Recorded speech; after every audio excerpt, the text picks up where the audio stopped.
کے بعد کنانا میں سے قریش کو منتخب کیا، قریش میں سے عبد المطلب اور بنو ہاشم کو منتخب کیا، اور اللہ کے رسول فرماتے ہیں بنو ہاشم میں سے اللہ تعالیٰ نے مجھے منتخب فرمایا، ولا فخر، یہ کوئی فخر کی بات نہیں ہے، اللہ تبارک و تعالیٰ نے مجھے سب سے عمدہ خاندان میں پیدا کیا۔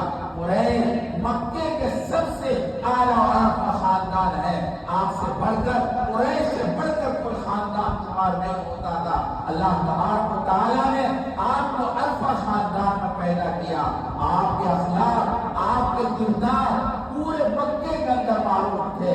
آپ علیہ السلام کو صادق الامین کہا جاتا تھا، آپ کی زبان سے کبھی جھوٹی بات صادر نہیں ہوتی تھی، آپ سے کبھی خیانت صادر نہیں ہوئی، پورے مکے کے اندر آپ معروف تھے، اخلاق کے اعتبار سے، کردار کے اعتبار سے۔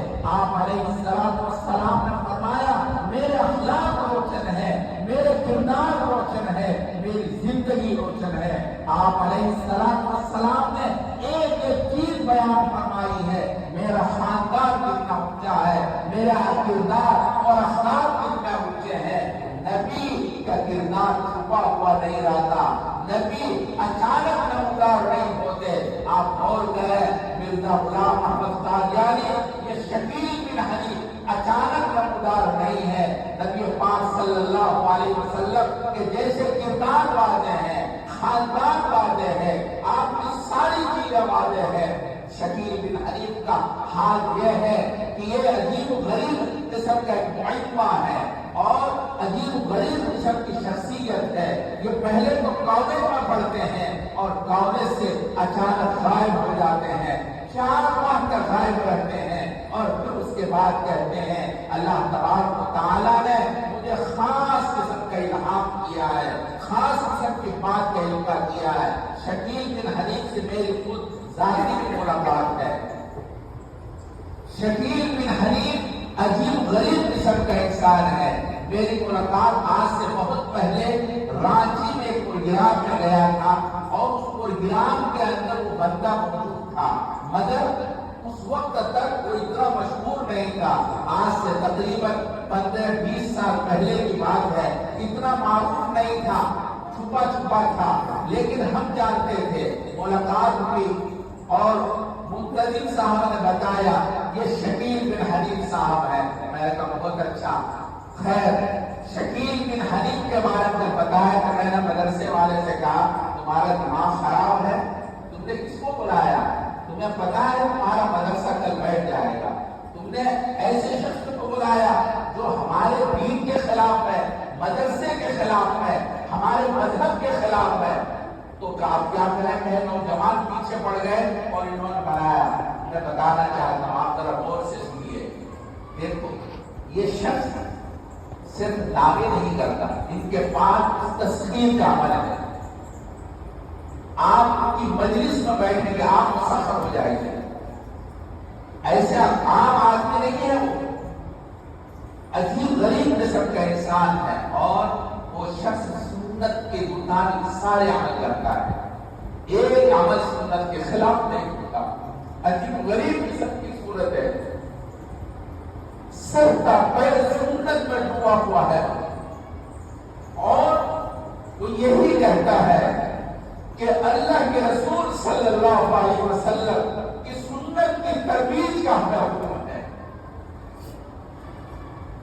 ان کے پاس اتنے بڑا موبائل نہیں ہے، موبائل رکھتا نہیں ہے، اور وہ کہتا ہی علماء، جو علماء یہودیوں کے ایجنٹ ہیں، اگر آپ ان کو دیکھ لو اتنے بڑے بڑے موبائل سب کے ہاتھوں میں، یہودیوں نے ان کو موبائل تھما رکھا ہے، علماء سے دور کرتا ہے اور سنت کی پیروی کی دعوت دیتا ہے۔ سنت کی پیروی کی دعوت کے دھوکے میں لوگ ان کے قریب ہوتے ہیں۔ 5 نوجوان ان سے بیعت ہو گئے اتفاق سے، بیلگام میں ہماری ملاقات ہوئی ان نوجوانوں سے، ان نوجوانوں نے پھر توبہ کیا، ان سے بیعت کی ہے وہ نوجوان۔ وہ گئے وہاں جانے کے لیے بڑے پاپڑ بیلنے پڑتے ہیں، بہت زیادہ۔ آپ جانا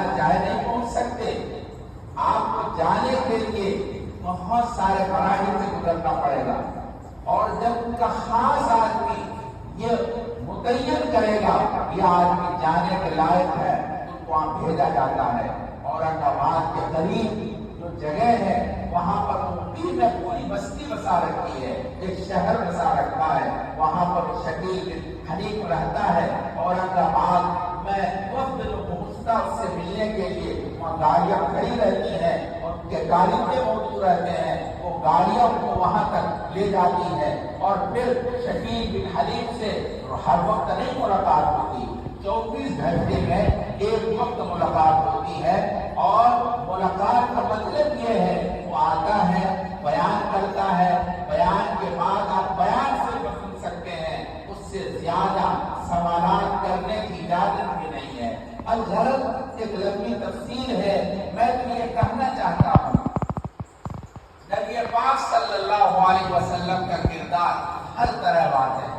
ایک جھوٹے اور اللہ کے رسول کے درمیان فرق یہ ہے، آپ صلی اللہ علیہ وسلم کا کردار بچپن سے لے کر اخیر تک بالکل واضح ہے، ان لوگوں کا کردار مخفی ہے، چھپا ہوا ہے، یہ دونوں میں فرق ہے۔ اور یاد رکھیے نبیوں کا کوئی استاد نہیں ہوتا، نبی پاک صلی اللہ علیہ وسلم اور تمام نبیوں کے استاد نہیں، وہ کسی کے شاگرد نہیں ہوتے۔ اللہ تبارک و تعالیٰ کی اس میں حکمت ہے، شاگرد کا نہ ہونا اور کسی استاد کا نہ ہونا۔